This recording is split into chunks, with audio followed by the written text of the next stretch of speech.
देखते हैं, मैं बताता हूँ जातवाद का दर्द। हाँ हम लोग कर रहे हैं ना, हम लोग कर रहे हैं, आप भी नहीं कर रहे, जो आप बैनर पे लिख हाँ रहे हैं, उसके मुद्दे पे देखिए हमारी मांगे क्या क्या है उस पर बता दें। जातीय आरक्षण खत्म, हाँ एकदम खत्म होना चाहिए आज।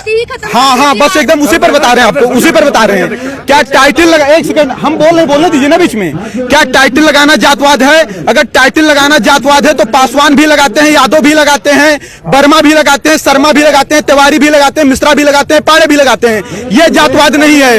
आज एक तरफ हमारा अगर निमंत्रण होता है, भोजन करने के लिए जाते हैं बफर सिस्टम में, भोजन किसने बनाया क्या पूछते हैं, हमारे बगल में किसने रोटी उठाई क्या पूछते हैं, हम साथ में भोजन करते हैं, किसी की जात नहीं पूछते। हम एक कॉलेज में जब एक मिनट ध्यान से, जब हम कॉलेज में एडमिशन लेते हैं और किसी भी बच्चे से मित्रता करते हैं तो उसकी जात नहीं पूछते। एक चाय की दुकान पर जाते हैं, चाय वाले से चाय लेते हैं, उसकी जात नहीं पूछते। समोसे से समोसा लेते हैं, जात नहीं पूछते। सब्जी वाले से सब्जी लेते हैं, जात नहीं पूछते। लेकिन जब हम सरकारी काउंटर पर फार्म भरने जाते हैं तो हमारी जात पूछी जाती है। हम पाड़े हैं तो 500 देंगे और हम पासवान है तो 50 रुपया देंगे, फिर चाहे पापा देंगे, फिर चाहे पासवान रामविलास पासवान का लड़का हो और फिर पांडे चाहे मनरेगा में काम करने वाले का लड़का हो। जातवाद कौन कर रहा है? पूछना है तो पूछिए, आप पूछिए प्रश्न। क्या बेनिफिट होगा अगर ये खत्म हो जाएगा? देखिए बाबा साहब अंबेडकर ने कहा 10 साल के लिए रिजर्वेशन होना चाहिए। इस देश के चंद गद्दार नेता आज क्या कह रहे हैं कि आज 70 साल बाद बाबा साहब भी आ जाएंगे लेकिन आरक्षण नहीं खत्म होने देंगे। तो क्या वो बाबा साहब के सिद्धांत पर चल रहे हैं? कभी पाड़े तिवारी मिश्रा ठाकुर साहब अग्रवाल बनिया को नहीं देखा होगा कि वह दलित समाज को जात के आधार पर गाली दे। आप मुझे बताइए, भारत समानता का अधिकार देता है सबको, फिर भी वो जात के आधार पर पंडित जी बभनवा ठकुरवा कह करके 500 गाली दे, उनके खिलाफ कोई कानून नहीं है। उनकी बकरी हमारे खेत में चली जाए हमको डांट दे, जात सूचक शब्द के तहत जेल में हमको डलवा देंगे। ये हमारे साथ अन्याय है या न्याय है? अन्याय हमारे साथ कौन कर रहा है? आज कानून बनाए जाते हैं कि किसी दलित लड़की का आप गलत दृष्टि से पीछा करते हैं, किसी दलित लड़की का आप गलत दृष्टि से पीछा करते हैं तो आपके ऊपर कम से कम 1 लाख रुपए जुर्माना लगेगा, आपके ऊपर हर्जन एक्ट भी लगेगा। लड़की सामने जा रही है, हमें क्या पता कि वो दलित है कि सवर्ण है। दूसरी बात, अगर कोई सवर्ण लड़की का गलत दृष्टि से पीछा करता तो उसके खिलाफ ऐसा कानून क्यों नहीं होना चाहिए? ये भेदभाव हो रहा है कि नहीं हो रहा है? आज मैं स्वयं 8वीं क्लास में पढ़ता था, मैं 1.5 साल का था तभी हमारे पिताजी खत्म हो गए थे। 300 रुपया फीस जमा करना था, गुरुजी ने कहा बेटा नहीं जमा करोगे नाम काट देंगे। हमें फीस जमा करना था। हमारी माताजी कर्जा रुपया लेकर के आई, जबकि हमारे मित्र राजा सारे थे जो कि 80 से आते थे, उनके पिताजी 500 रुपया दिए, उनका 200 पड़ा, हमारा 300 पड़ा। गुरुजी से मैंने कहा कि गुरुजी कर्जा मैं लेकर के आया हूँ, ब्याज पर मुझे रुपया देना पड़ेगा, 300 मुझसे क्यों लिया गया? उन्होंने बताया कि आप जनरल वर्ग से हो। मुझे पता नहीं था कि जनरल वर्ग क्या होता है। अब सोचिए आप, जातवाद की बीज कहां से पैदा हुई? हम उस आर्य के साथ बैठते थे, भोजन करते थे, खाना खाते थे, साथ में पढ़ने जाते थे। हमने जातवाद नहीं किया, लेकिन हम पाड़े थे इसलिए 300 रुपया लिया गया, हम ब्याज पर लेकर आए थे, भुखमरी के कगार पर थे, ये हमसे नहीं पूछा गया। जात के आधार पर तो शोषण हमारा हो रहा है 70 साल। आप बताइए, एक छोटी सी बात बताइएगा, भारत का संविधान कहता है, वहां देख के बोलो ना, भारत का संविधान कहता है कि अगर किसी का बाप 302 करेगा तो उसकी सजा उसके बाप को मिलेगी, बेटे को नहीं मिलेगी। सही कह रहा हूं, गलत कह रहा हूं? अगर मैं किसी का मर्डर करता हूं तो उसकी सजा मेरे भाई को मिलेगी या मुझे मिलेगी? किसे मिलेगी? मुझे मिलेगी ना।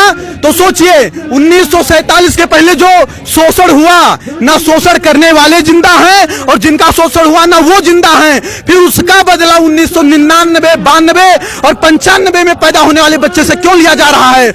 आज अगर 70 साल से सारे नेताओं के भाषण सुन लीजिए, क्या कहते हैं कि यह सरकार दलितों की है, पिछड़ों की है, शोषितों की है, वंचितों की है। फिर भी 70 साल से दलित दलित है, शोषित शोषित है, वंचित वंचित है। तो इसका जिम्मेदार सरकार है कि सवर्ण है? इसका जिम्मेदार संविधान है कि सवर्ण है? सवर्ण के ऊपर कैसे आरोप लगाया जा सकता है? हम नरेगा में काम करें, हम मजदूरी करें, हम ठेला लगाएं, लेकिन पंडित जी हैं इसलिए मुझे अच्छे स्कूल में एडमिशन नहीं मिलेगा, 90% लाकर मुझे फेल कर दिया जाएगा। क्या मुझे इस देश में न्याय नहीं मिलना चाहिए? और अगर न्याय देने की क्षमता इस देश की सरकारें नहीं रखती हैं तो खुल करके कह दें कि आप इस देश के नागरिक नहीं हो, हमारे मताधिकार भी छीन लें। फिर क्यों कह रहे हैं, हमारे वोट क्यों ले रहे हैं वो लोग? SC/ST एक्ट का दंश मैंने झेला है। अब आप क्या मांग रख रहे हैं? अगर इन मांगों को नहीं माना जाए, हमारी मांग ये है कि देखिए, एक समय था, एक कालखंड था जब जातवादिता रही होगी। आज जातवादिता नहीं है। यहाँ जितने लोग आए, मैंने किसी की जात नहीं पूछी, सबसे हाथ मिलाया, नमस्ते प्रणाम किया। आज कोई ऐसा नहीं करता। अंतरजातीय विवाह, आपको पता होगा कि भारत का संविधान कहता है कि 18 साल की लड़की हो जाएगी तो स्वेच्छा से शादी करने के लिए वह निर्णय ले सकती है कि नहीं है? तो अब शादी अंतरजातीय करना है कि जातीय करना है, वो लड़कियों के ऊपर निर्भर है। बाप उस पर दबाव नहीं बना सकता है, उस पर आप हम पर भी प्रेशर नहीं बना सकती हैं। और आपको बता दूं, अगर अंतरजातीय शादी करने से जातवाद खत्म होता तो अम्बेडकर की वाइफ भी ब्राह्मण थी, वो क्यों नहीं ब्राह्मण हो गए अम्बेडकर जी? वो दलित के दलित क्यों रह गए? रामविलास पासवान ब्राह्मण क्यों नहीं हो गए? वो दलित के दलित क्यों हैं? ये चंद लोग मलाई काट रहे हैं। आज गांव का गरीब दलित गोबर और मिट्टी में पड़ा है और दलित का मुद्दा उठाने वाले लोग मर्सिडीज से चल रहे हैं। उसके बाद उनका शोषण वो करते हैं। 22.5% दलितों का रिजर्वेशन, क्या उसमें कोई सवर जा सकता है? नहीं जा सकता। उसका लाभ कौन ले रहा है? दलित ही तो ले रहा है। अगर कहीं पर आरक्षित सीट आती है तो वहां चुनाव कौन लड़ेगा? दलित ही तो लड़ेगा, सवर तो लड़ नहीं पाएगा। फिर उनका अधिकार कौन खा रहा है? 56,000 करोड़ अनुसूचित जात के लिए और 39,000 करोड़ अनुसूचित जनजात के लिए ये जात के आधार पर बजट है। अगर जात के आधार पर ये बजट आए तो उन्हीं के जात के लोग खाए कि हम लोग खा लिए? फिर आरोप हमारे ऊपर कैसे लगाया जा रहा है कि हम उनका शोषण कर रहे हैं? ठीक है, और कोई बात हो तो बताइए। हम ये बताना चाहते हैं, देखिए, हमारी सरकार से देखिए, हम इस देश के नागरिक हैं। हमने कभी तोड़ फोड़ नहीं किया, हमने कभी किसी का विरोध नहीं किया। हमने एक सेकंड बोलने नहीं दीजिए ना, 1 मिनट रुक जाइए, 1 मिनट रुक जाइए, कुछ बोलने नहीं दीजिए ना। हमने कभी सरकार के खिलाफ आवाज नहीं उठाई, हमने कभी तोड़ फोड़ नहीं किया, हमने बस नहीं चलाए, हमने ट्रेन नहीं फूकी। हमारी मांग हमेशा शांति से रही है। बाप दादा देश के लिए, धर्म के लिए लड़ते लड़ते मर गए, उनके बच्चे आज सिस्टम से लड़ करके मर रहे हैं। 2 लाख ब्राह्मणों के जनेऊ तोड़वा दिए गए, गर्दनें कटवा दी गई। 12-12 साल के राजपूत बच्चे, उनकी माएं तिलक लगा करके युद्ध क्षेत्र में भेज देती थी, तब हमारा धर्म बचा। हम देश और धर्म के लिए लड़ते लड़ते मर गए, हमारे बाप दादा मर गए, आज हम सिस्टम से लड़कर मर रहे हैं। क्या इसीलिए लड़कर मरे थे? हमारी मांग है कि राष्ट्रीय स्वर्ण आयोग का गठन हो। सभी में गरीबी होती है, जात के आधार पर आरक्षण न होकर आर्थिक आधार पर दीजिए और SC/ST एक्ट में जांच की व्यवस्था हो। क्योंकि अगर हमें अधिकार नहीं है जात सूचक शब्द के तहत किसी दलित को गाली देने की, तो किसी दलित को भी अधिकार नहीं होना चाहिए कि जात सूचक शब्द के तहत हमें गाली दें। बार बार कहते हैं 5000 वर्ष से शोषण किए हो, तुम यूरेशिया से आए हो, यूरेशिया चले जाओ। क्या इनके बाप का देश है? अगर इनके बाप का देश है तो मंगल पांडे जब गोली चला रहे थे तब कहाँ चले गए थे लोग? कहाँ चले गए थे लोग? सपोर्ट कर दिया, आना नहीं पड़ता यहाँ। और कोई बात होगी तो बताइएगा, हम अपने मुद्दे पर तटस्थ हैं और अगर कहीं किसी को समस्या होगी तो